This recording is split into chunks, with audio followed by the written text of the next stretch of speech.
नमस्कार, आप देख रहे हैं महारू राजस्थान। आपके साथ मैं हूं स्वप्निल। आज कई खबरों पर बातचीत होगी। हम बताएंगे कोरोना टेस्टिंग लैब के बारे में जिसका सीएम गहलोत ने आज उद्घाटन किया है। बात करेंगे राजस्थान में कोरोना काल की। चिकित्सा मंत्री ने कहा है कि जून में कोरोना संक्रमण का ग्राफ नीचे आएगा। बताएंगे आवासन मंडल की सौगात की 2 नई आवासीय योजनाएं लॉन्च हुई हैं।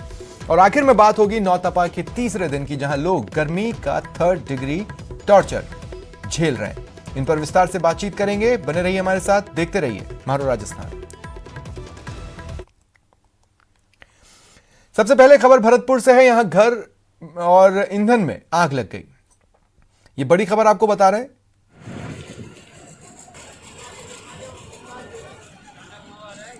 जानकारी मिल रही है कि 12 से ज्यादा लोग ऐसे रहे जिनका ईंधन इस आग में जलकर बर्बाद हो गया। आग की चपेट में आने से 5 भैंसों की मौके पर मौत हो गई। नदबई क्षेत्र के गांव गगवाना चैनपुरा में यह घटनाक्रम सामने आया है।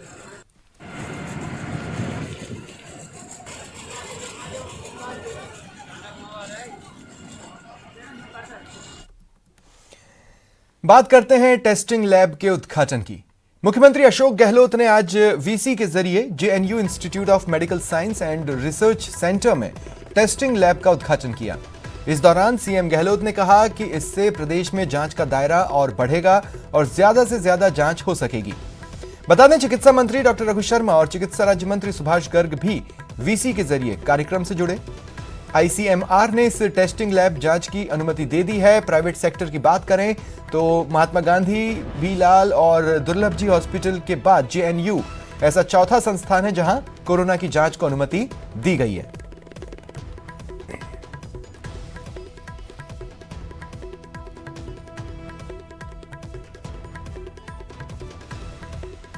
पर इस राज्य का, प्रदेश राज्य का फर्ज बनता है कि हम कैसे योगदान करें इस महामारी से संघर्ष करने में, विजय प्राप्त करें।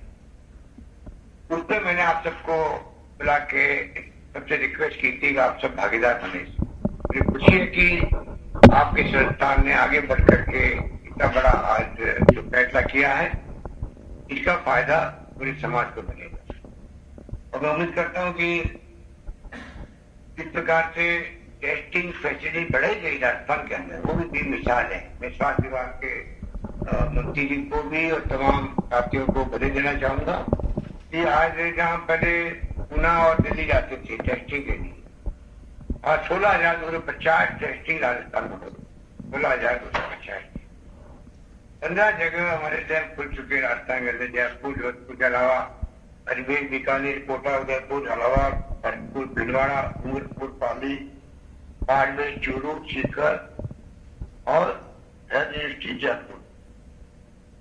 कम समय के अंदर ये सब काम करना एक बहुत बड़ी उपलब्धि है। माइक्रोलॉजी लैब के अंदर जो ये कोविड-19 लैब एस्टेब्लिश करी गई है, ये बहुत ही पर्टिकुलर और बहुत प्रिसाइज तरह का काम चाहती है। इसके अंदर हम जो है, मैंने बताया 384 जो वेल का जो प्लेट है, इसके अंदर हम करीब 1000 सैंपल मिनिमम बिगिन विथ करने के लिए कर सकते हैं। ये कैपेसिटी हम कितनी भी बढ़ा सकते हैं, करीब 2-3 हज़ार तक जा सकती है। लेकिन अभी क्योंकि हम ये पूरा एक सॉफ्ट लॉन्च में है, तो करीब 1000 टेस्ट हम रोज के कर सकते हैं। प्रदेश के चिकित्सा एवं स्वास्थ्य मंत्री डॉक्टर रघु शर्मा ने कहा है कि प्रदेश में कोरोना काबू में है। साथ ही कहा जून तक संक्रमण के ग्राफ को नीचे लाने में सफलता प्राप्त हो सकेगी। देखिए, राजस्थान में जो टेस्टिंग फैसिलिटीज हमने डेवलप की है, वो करीब 16,500 टेस्ट पर डे हम कर पा रहे हैं। मैं समझता हूँ अनुशासन के साथ 14 दिन क्वारंटाइन की पालना सुनिश्चित अगर राजस्थान में हो गई, तो निश्चित रूप से इस संक्रमण का ग्राफ जो अभी बढ़ा है, वो आने वाले समय में न केवल फ्लैट हो जाएगा, बल्कि जून आते आते इसको डाउन भी हम करेंगे। जांच की सुविधाएं और बढ़ा रहे हैं। 25,000 करने का लक्ष्य है निकट भविष्य में हमारा, और उसके बाद इसको बढ़ाते ही जाएंगे। हर जिला मुख्यालय पर टेस्टिंग फैसिलिटी डेवलप हो जाए, ताकि कोरोना की महामारी जितने भी दिन चले, कोई भी नहीं कह सकता कितने दिन चलेगी, लेकिन जहां प्लानिंग होती है, जहां माइक्रो मैनेजमेंट होता है, और जहां मुख्यमंत्री जी के स्तर पर जिस ढंग की मॉनिटरिंग की व्यवस्था हो, वहां किसी को चिंता करने की जरूरत नहीं है। राजस्थान चाक चौबंद है। हमारी मृत्यु दर 2.2 है, जो राष्ट्रीय औसत से बहुत कम है। जो दुगने पॉजिटिव केसेज की संख्या का एवरेज होता है, वो 18 दिन में दुगने हो रहे हैं हमारे यहाँ। तो हमारे यहाँ जो नए लोग आए अभी एक मई के बाद में 64% तो वो है पॉजिटिव केसेस के रूप में, वरना हमारे तो अगर पुरानी स्थिति होती है 1 मई से पहले की तो 1100-1150 लोग ही एक्टिव केसेस के रूप में रह गए थे। और बात राजस्थान में कोरोना ग्राफ की कर लें तो राज्य में कोरोना पॉजिटिव केसेस जो अब तक सामने आए हैं उसकी कुल संख्या हो चुकी है 7,680। आज में 144 नए पॉजिटिव केस प्रदेश में सामने आए हैं। वहीं अब तक 172 लोगों ने कोरोना की वजह से अपनी जान गंवाई है। 7,680 में से 4,341 मरीजों की रिपोर्ट इलाज के दौरान नेगेटिव हुई है। वहीं 3,779 लोग पूरी तरह ठीक होने के बाद डिस्चार्ज हुए। अब कुल एक्टिव केसेस प्रदेश में 3,167 की संख्या में रह गए। आज 67 नए केस रिकवर हुए, 12 लोगों को डिस्चार्ज किया गया है। और इस बीच प्रदेश में प्रवासी पॉजिटिव की संख्या 2038 हो चुकी है। 32 जिले हैं 33 में से जो कोरोना से प्रभावित हैं।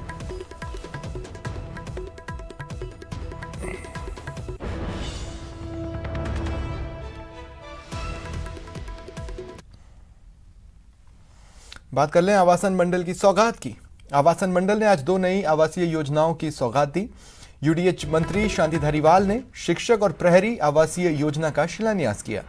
बता दें इन योजनाओं के तहत 700 से ज्यादा आवास होंगे जो अत्याधुनिक सुविधाओं से लैस होंगे। इसके अलावा मंत्री शांति धारीवाल ने ऐलान किया कि प्रतापनगर में 65,000 स्क्वायर मीटर जमीन पर कोचिंग हब बनेगा।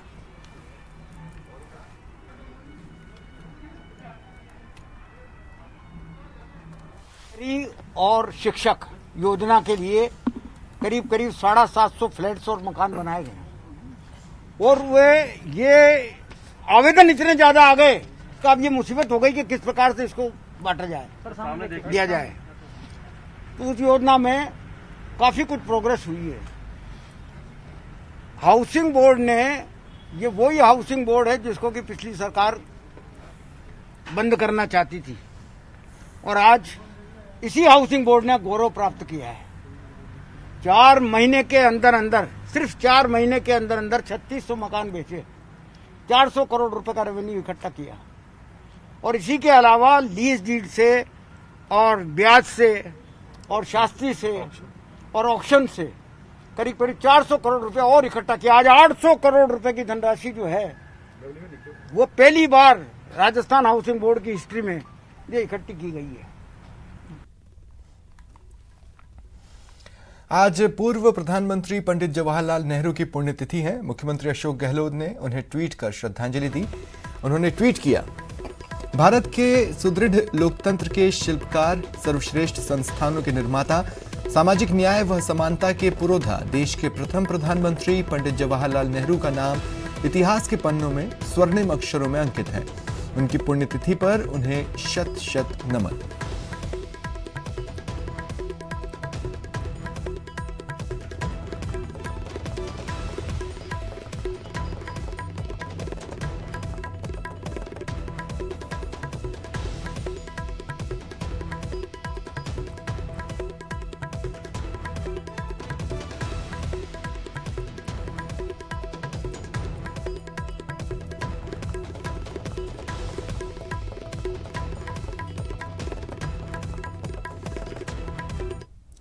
पूर्व पीएम पंडित जवाहरलाल नेहरू की पुण्यतिथि के अवसर पर पीसीसी में श्रद्धांजलि सभा हुई। डिप्टी सीएम सचिन पायलट समेत कई कांग्रेसी नेताओं ने पंडित नेहरू को श्रद्धांजलि दी। इस कार्यक्रम के दौरान सोशल डिस्टेंसिंग का भी ध्यान रखा गया।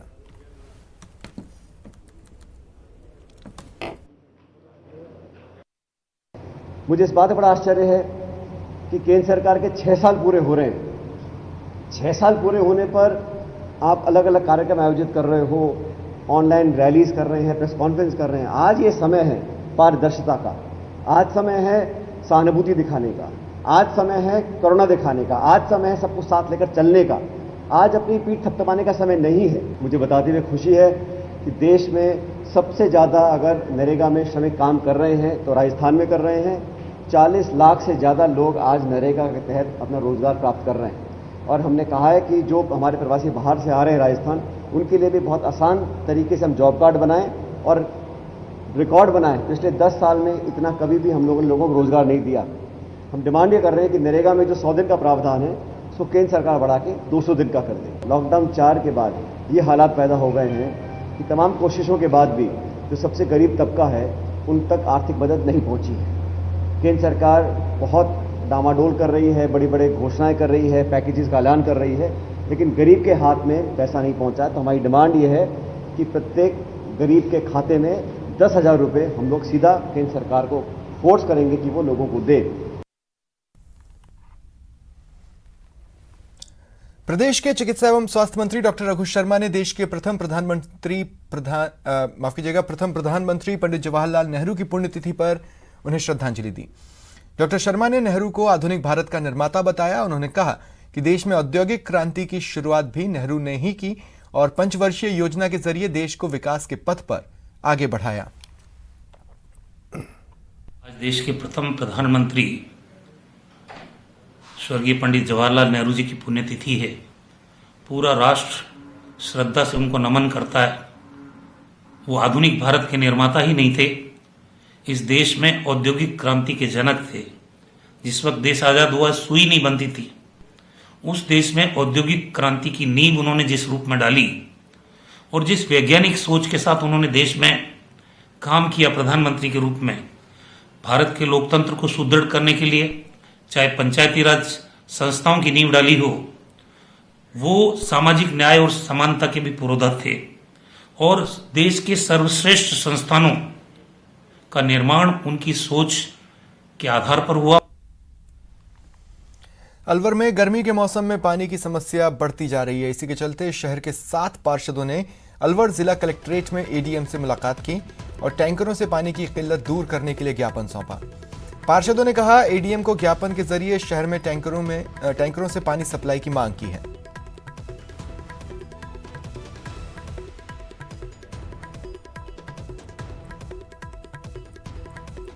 क्षेत्र में बसी हुई कॉलोनियों के सभी पार्षद आज अतिरिक्त जिला कलेक्टर महोदय को ज्ञापन देने आए हैं। हमारी मूल समस्या है कि 1 तारीख से प्रशासन के द्वारा जहां पर विशेष आवश्यकता है पानी की, टैंकरों द्वारा व्यवस्था की गई है, परंतु दुर्भाग्य ये है कि हमारे जैसे वार्ड 54 में 2 से 3 टैंकरों की स्वीकृति है। स्वीकृति मिलने के बाद में भी 18-20 दिन में मात्र 5 या 6 टैंकर पहुँचे हैं, जबकि प्रतिदिन 2 या टैंकर प्रत्येक वार्ड में स्वीकृत हैं। चूरू में पुलिस भर्ती में चयनित 1600 अभ्यर्थियों ने अभी तक नियुक्ति न होने पर सीएम गहलोत के नाम ज्ञापन सौंपकर जल्द नियुक्ति की मांग की। चयनित अभ्यर्थियों का कहना है यदि सरकार के जरिए 1600 पदों पर नियुक्ति जारी कर दी जाती है तो पुलिस विभाग में चल रही कांस्टेबल्स की कमी भी पूरी हो जाएगी और चयनित होने के बाद भी बेरोजगार बैठे युवाओं को रोजगार मिल जाएगा।